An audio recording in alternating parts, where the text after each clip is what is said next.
This is the Your Money Hour podcast. I am your host, Dakota Grady. Today I'm interviewing Brian Lane of the Clover Eagles in Clover, South Carolina. And he's actually my cousin's husband, so he's a family member. So I wanted to come in and just give him an interview.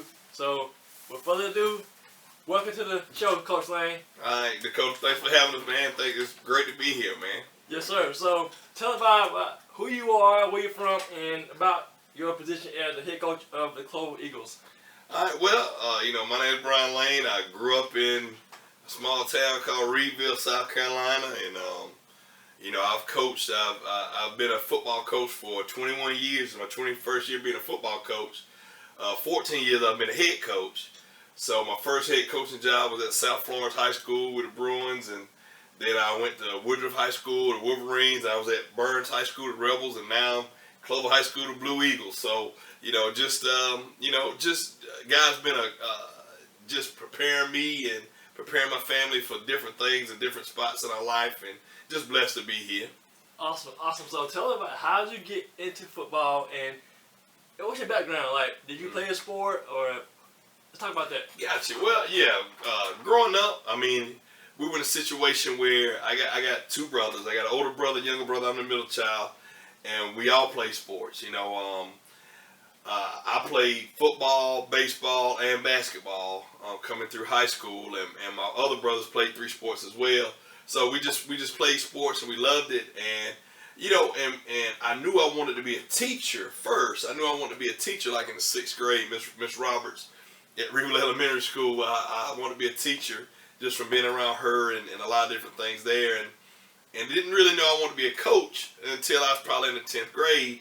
And I was at Burns High School. I played quarterback, and my office coordinator, name's Bobby Bentley. He coaches at the University of South Carolina right now, and he kind of inspired me to be a coach, to become a coach. He coached me in football. He coached me in baseball as well, and we just had such a great relationship. And once I found out, I was a baseball guy. I thought baseball was going to be my sport because I was a small kid. I only probably weighed 150 pounds. But, I went to school, went to college, got my degree, secondary education in social studies, and called him up and was like, "Hey, man, I want to coach." And man, he brought me right in, and I started coaching back in the year 2000, and so it's just been a great journey to get to this point. My wife Kenya, your cousin, has been with me right along the way through all of this, and I got 2 boys. I got to say something about them. BJ Lane, who's in Australia right now. He's been in Australia for, almost going on 2.5 years now, going into the ministry. Then my youngest son, Jalen, is at Middle Tennessee State. He's a freshman playing football and doing well. So all of that entangles me getting to this point right now where I'm at, and that's kind of how I got here. So what has been a challenge going from, being an assistant coach to a head coach? How do you transition? Man, that's a good question, Coach. It's one of those things where when you're an assistant coach, the decisions you make, if there's any, is very small and minute. You got a group of kids. One group. When I was an assistant coach, I coached running backs for about 3 years, and then I did receivers for about 4 years. And so I went from having about, in the running back group, I probably had about 5 kids I was kind of over, if you will. And then when I was a receivers coach, that bumped up. I had my last year at Burns as an assistant, I had about 30 receivers. So, you go from that, and now you got to deal with 30 issues, 30 families, and 30, but when you become a head coach, it's 150 plus kids, 150 plus families. All your position coaches' issues and things, they all become yours. And so you that transition that's one of the things that I guess that you don't see until you become a head coach, and how everything starts and stops with you. As an assistant coach, it was easy for me to say, "Oh man, how come we don't do this? Why are we doing this? Or we need to do this." And then I can just go home and not think about it anymore. But when you're a head coach, when you make a decision like that, that's the route you're going. That's the road you're on. And if you don't make the right decision, or you make a decision that, oh, I probably should have thought about this a little more, it affects you. So you've got to be sure that you're doing, that you're not just jumping into things and stuff like that. That's what I found out as an assistant coach going to the head coach. You got to, all right, and ask questions. That's the other part, man. I'm not shy. If I don't know something, or somebody that's older than me, I would talk to them, and my mentors, I would talk to Coach Bentley, and when I was at Woodruff, I would talk to Derek Jones, who's now he's defense coordinator, assistant, at Texas Tech. Now he's at Duke for the longest time. But you try to ask guys that have done it before you, and they've been in it a longer time, and that's kind of what you do. And you learn from your mistakes as well. There's some things that you do, and you try not to make those same mistakes, or you try to have a plan. And I found that that's the best way to that helped me getting from being an assistant to a head coach, where everything stops at your desk. So it's kind of that. So you learn from other people's, not merely mistakes, but your own mistakes, but you also get guidance and counsel as well. Oh, absolutely, man. And that's one of the biggest things, because I can remember when I was a young coach, and we would go to coaches clinic. We always got a big coaches clinic in South Carolina, and I remember going not knowing anybody. I mean, I was a young coach in 2000, so I'm just hanging around the head coach and other coaches, just walking behind them. They speaking to everybody, and they're knowing everybody. I'm knowing. And then if I did see one, I might have known one person that I might have played ball with, or that I knew. And so we kind of linked up together because we didn't know anybody. But now, being in this thing 21 years, I'm kind of the old head now. My coach said, "Coach, how you know him? How you know him?" I'm like, man, it's a long story. So I can see that transition going on. But it's good. I feel young. I'm 43 years old, and being around these kids, I feel like it keeps you young. So I enjoy what I'm doing. Love doing it every day. So, Cameron, we talked about passion. Talk about the passion for the game, and what draws you to this particular sport. All right. Well, I'm gonna tell you my why. We talk about this too, Coach. I try to get my players to talk about their why and what makes them tick. And I want to be something. I don't want it. I want to know something not about football. So we talk about that, and we do what we call circle meetings before the games on Friday, where I get two players and usually a coach or somebody I bring in to talk, and we talk to the team about personal stuff, what makes them tick, and what makes me tick is Colossians 3:23. Whatever you do, work wholeheartedly as though you're working for the Lord and not for man. So that's what I really strive for every day, is to understand that I'm working for God, and I know God is the one I'm trying to please, because you can never please man. Because one thing, it's like this, I tell my coaches all the time, really the happiest people on the team between families and people are only 22 kids. You got 11 starters on offense, 11 starters on defense. Everybody else, yeah, they might be whatever, but when you got, those are the only ones on your team that are the happiest, because my son gets to play, or I'm getting to play.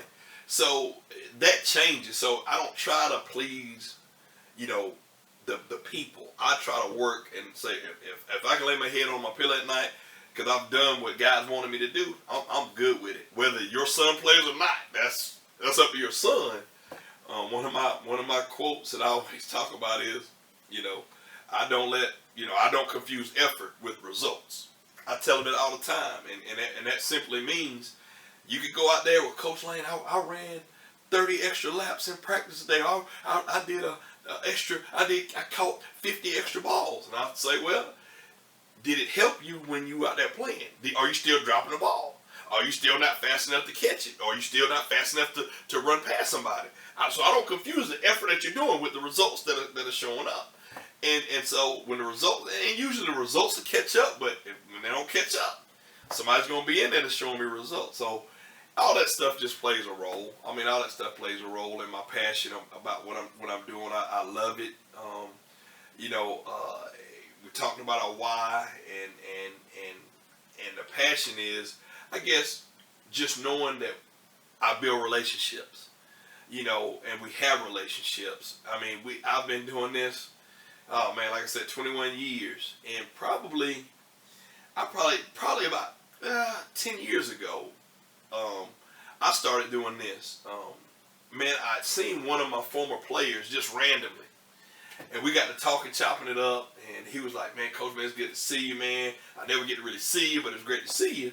So I got this bright idea that I was gonna just start going through my phone, and I usually do this around Thanksgiving or Christmas, and I'll text every one of my former players that I got in my phone. Now, if you change your phone, or you didn't upgrade me when you upgraded your phone, then you won't get a text from me. But I do this, and I do it because I had one player that texted me back and was like, "Oh, Coach Lane, man, I thought you wouldn't remember me."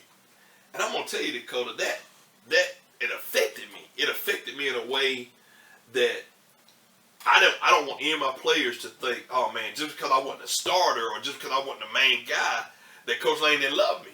And that's kind of how I felt this kid was feeling. And I was like, "No, man," I said, "Dude, I remember you. I'm texting you, right?" So we got to chopping it up, and so it just made me say, "This is important for me to do. I need to go through." And at first, it was taking me, about 30 minutes or so to do it, but now it'll take, man, it's a 3-hour ordeal, easily 3 hours just going through texting these players. But they're appreciative of it, and even though it might take 3-4 hours out of my day one day to do this, some of these kids say, "Coach, man, you just don't know. This right here brightens my day, man. This is what's going on with my family now. Great to hear from you." And so it lets them know I still love them, and I'm not gonna stop loving them no matter what the situation is. So you have a great wife, because as a follower of Christ, I am too. We have to focus on pleasing God. Right. As a head coach, it's hard, whether you're at the high school level, college level, or pro level. How do you manage that and maintain your faith? And then how important is your faith in this space? Oh man, it's extremely important. I mean, it's kind of like this. You want to win. You want to win. You don't do stuff in life to go in, "Well, I'm just going to lose and not be successful," whether it's your marriage, whether it's raising your kids. You want to be successful in doing those things. And so with sports, sometimes, and I'm going to be honest, I'm a sore loser. I do not lose well. And, I pray to God. I've been praying to him for 20, well, I'm going to say 40 years. I'm 43, so I'm going to say when I was 3 years old, I probably, got my bottle taken away from me, and I wanted it back. So I'm just so competitive. But what you learn from being around kids is people don't look at you the same way you look at yourself, at least for me. Sometimes I feel like, I look at myself as wins and losses. Sometimes I used to. But people and players don't necessarily do that. They look at you on, "Hey, well, Coach Lane, he came to my basketball game. He's the football coach. Or Coach Lane came to my, play. I've done that. I've come to, Coach Lane took me. He came by the house, scooped me up, and we went and got something to eat." And so, and that's, I feel like that's what God has called me to do, is to, I want to reflect his love and his light through what I do, and I just do it through football, and I try to be a good coach, try to be the best coach I can be, but I want to be a role model for the kids, and not that I'm perfect. Nobody's perfect, there's only been one man that's walked the earth that was perfect, and I'll try to be that way, try to be like him, because I heard Coach Bowden, that used to be the head coach at Florida State, say one time at a coach's clinic. There's about 300 coaches in there, and he said something that was just, man, it was remarkable to me. He was just talking about, "Guys, how many of you know your playbook?" And you raise your hand. "All right, good. All right. You know every word in your playbook. Everybody in the room raising their hand. All right. How many of y'all know can right now recite 10 verses of the Bible?" You go, "All right, what about 15? Oh, you go like this, and everybody's hand going down. And he was like, "Guys," he said, "you are going to be the only Bible some of these kids are going to ever know. These kids not going to read the Bible, so they're going to get what Jesus was and what the Bible is about from you. So that really just stood on me, and so I try to live my life and try to, coach with God in mind, and always God in the forefront. And I don't want to say it's hard, because it's not hard to do, because I don't go out there cussing at the kids. I one of my kids, he said, "Coach Lane, man, if you just cuss at us one time, it'll get us fired up." I ain't gonna say the kid's name, but I was like, "Man, I'm not gonna cuss at y'all." I said, "I don't need to cuss, because I feel like I can talk pretty rough to them without get them motivated without having to use profanity." But it's just one of those deals where you try to put God and lead with God and have faith. And I always talk to them about, you work as hard as you can, and you work as hard as you can for as long as you can, but you always let God determine the outcome. And that's going to be life. That's going to be the football game. God don't really care about the score of a football game, but I think he's going to care about what you do for your teammates, how hard you work, how much you put in, and then you just let God determine the outcome. And if he wants you to win, thank you. If he don't, that could be something he's preparing you for down the road. And that's what I try to teach my kids. That's awesome. I like that. In terms of basically being like Jesus, but you doing it through football. Right. Try to. Because people looking at you, you got a big spotlight on you. And if people see Jesus, I say, man, that's awesome. And it's great that you don't have to cuss to people to get a point across. Right. Because some people think that you have to use profanity to get a point across, and that's not true. Yeah. Well, I can tell you this. I'll tell you this. When I first started coaching, I wasn't coaching. Dakota, I remember I was coaching. And I'm going to be honest. I was cussing my kids. This is no joke. I remember in 2000 when I started coaching, I was young. I was cussing them kids. And then I was trying to have Bible study with the coaches. Ooh. Until one day, my O-line coach that actually coached me in high school, I was working with him. We was walking up the hill, going back to Burns. I never forget it. He said, "Brian," he said, "I'm going to tell you something." He said, "You don't look right cussing." And man, it was like God was speaking through him, just stepping on my toes, just stomping my toes, to be completely honest. And so after me doing that for like 2 years, probably 2000, 2001, I said, man, I don't have to coach like this. You don't have to coach like that. And some people do. It is what it is. Some people do. Some people feel they have to. But I just feel like you can get your point across without degrading a young man that you're trying to lead. And sometimes I feel like there's other ways of getting it. Because I can get pretty good with it. I feel like I get my voice going, and I get my scowl on my face and just get on it. But you don't have to throw profane language out there. I agree. So you talk about relationships. Right. How important are they to you in life? Off camera, we talk about that, how important that is. And tell a story about a relationship that you created, or that was created through being just either football or not football, but just talk about the importance of that in your life. Oh man. Well, I'll start off with this, man. A lot of just regular people that are not in sports or that see a player. When you coach, you see so much that other people don't see. Some people just see what goes on Friday night. Hey, he did great. Oh, he did sorry. Oh, what happened to him? He was this way last week. And they might not understand that he might not. They might have got evicted on a Wednesday, and he's still trying to come to school and still trying to do this. And it's just so many things out there. And so me and my wife, Kenya, we started this my first year being a head coach. We do this thing we call it's an adopted player. We've been doing this since 2007, and we just changed the name. We was Adopted Bruins, Adopted Wolverine, Adopted Rebel, and now it's Adopted Eagle, what we do. And we get people in the community on Tuesdays. I have our team chaplain to come in and do a devotion after practice, and then we have people in the community that brings something. It's like I tell them all the time. You can make a friend after practice. If you bring a kid a Gatorade and a pack of crackers or a bag of chips, you done made a friend. So they come in and they bring food and they mentor kids.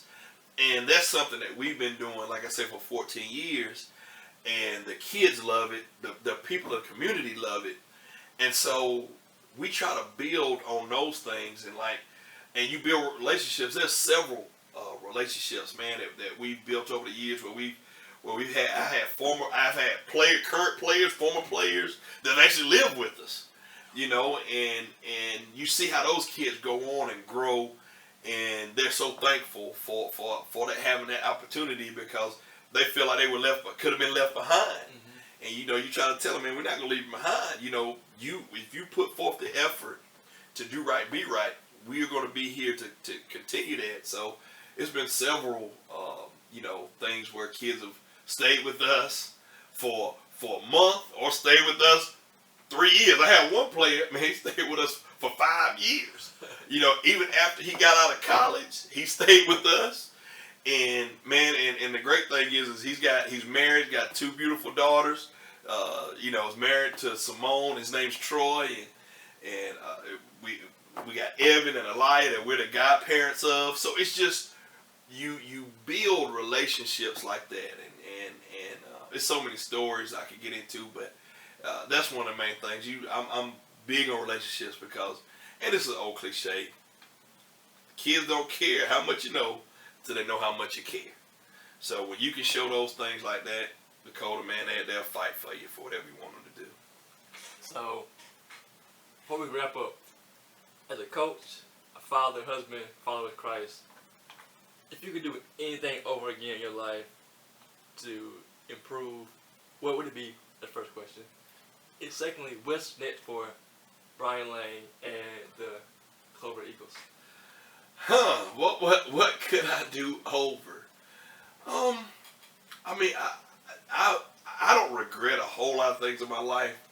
I might have said this one time before. I mean, the only thing I ever think I regret is that when I was in college, the head baseball coach asked me to come out there and play baseball, Coach Abercrombie, and I didn't go out there because I was trying to win the start position during spring practice. When I look back on that, I was like, man, I should have went out, because I love baseball. But other than that, man, I feel like God has everything mapped out and planned for the direction of your life, and you just try not to screw it up, by doing things, but you just try to listen to Him and trust God, because I mean, I've been blessed to be at 4 great places, man, at South Florence, Woodruff Burns, and now here at Clover High School, and I don't have any regrets. Right now, me and my wife, we're in kind of a different phase of our life, because both our children are out of school, and they're in college, and so we're kind of empty nesting, and that's been a great just opportunity to kind of date over again, and just not have to worry about calling home, hey, y'all want something to eat, or this, we just worry about ourselves and that kind of deal. But what's next for me? I don't know. I mean, I really, crazy thing is I got like 8 more years and I can actually retire from South Carolina, but I'm not gonna retire anytime soon. I just feel like I feel young, even though my arm, my players might laugh at me, I get out there and throw a little bit, but the arm isn't like it used to be. But I still feel young. I'm still excited about what I'm doing every day. And it's like I told my wife, I said, the day that I wake up and I'm not excited about what I'm doing, or I feel like I'm not making a difference, then I know it'll be time to move on. But right now, I feel like I'm far from that. Cool. So how can people find out more about you, the Eagles, and how they connect with you? Well, I mean, you can always connect with me. I mean, I'm on Twitter, I'm on Facebook, and it's Coach_Lane8 on Twitter and Facebook, Brian Lane, and you can find me. You can reach out to me. I mean, I don't have a whole lot to give, or do or whatever, but I'm willing to help anybody, or you might can help me. Especially if you're a coach, I'm always looking to improve what I'm doing and things like that. But yeah, I mean, any social media platform, I'm even I'm on Instagram too. It's one of those things where when you got youngsters or you got teenagers or you coach teenagers, you need to be on social media. I had to learn that. I used to have young coaches that they did all that, But as I moved on, some of them didn't come with me, and some of them did. But some of them, have got different jobs, so I had to learn on my own. But it's been a good thing. You try to find out and make sure your kids are doing what they need to do on social media, and then where you promote your program as well. So, but that's one way you can find out. A couple of ways you can reach me. All right, great. Well, thank you for joining me on the show. Again, thank y'all for listening to the Your Money Hour podcast. Check it out, share it, social media, Facebook, Instagram, and Twitter. All right, thanks again, Brian. All right, thank you, Dakota. You're welcome. All right.